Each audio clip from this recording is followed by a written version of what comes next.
قام بهذا الإنجاز. وهو يخسر أمام المنتخب المغربي. أنا بصور فيديو.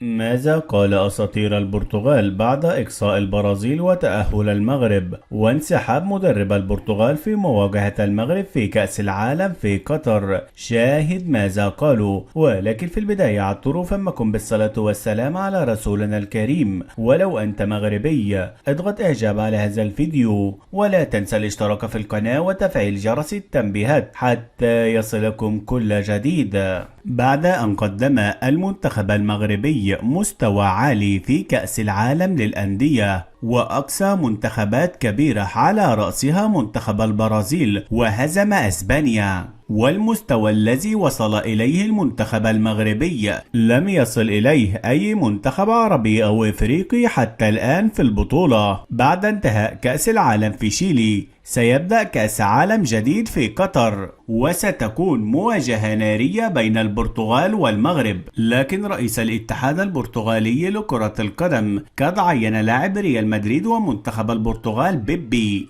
وعين لويس فيجو أسطورة ريال مدريد ومنتخب البرتغال أيضا مديرا للكرة في منتخب البرتغال. لكن تفاجأ البرتغاليين والعالم باستقالة بيبي ولويس فيجو اليوم، وعلق على هذه الاستقالة أسطورة كرة القدم كريستيانو رونالدو الذي أدلى بتصريحات نقلها موقع فوتبول سبورت منذ قليل، وقال: لن أتوقع يوما أن منتخب المغرب سيهدد المنتخبات الأوروبية بهذا الشكل، فالمنتخب المغربي هو من أبكى كريستيانو رونالدو في مونديال قطر 2022، وكنت أحلم بالفوز في المونديال، فالمغرب قضت على أحلام كريستيانو رونالدو. ولأول مرة في التاريخ المغرب تزيح أسبانيا والبرازيل من المونديال، لكن في مونديال قطر الوضع سيختلف تماما، فالجماهير المغربية ستكون حاضرة بقوة في المونديال، وسيعاني المنتخب البرتغالي بعد استقالة بيبي ولويس فيجو. وقال رونالدو: الفضيحة ستكون قوية إذا لم يتراجع لويس فيجو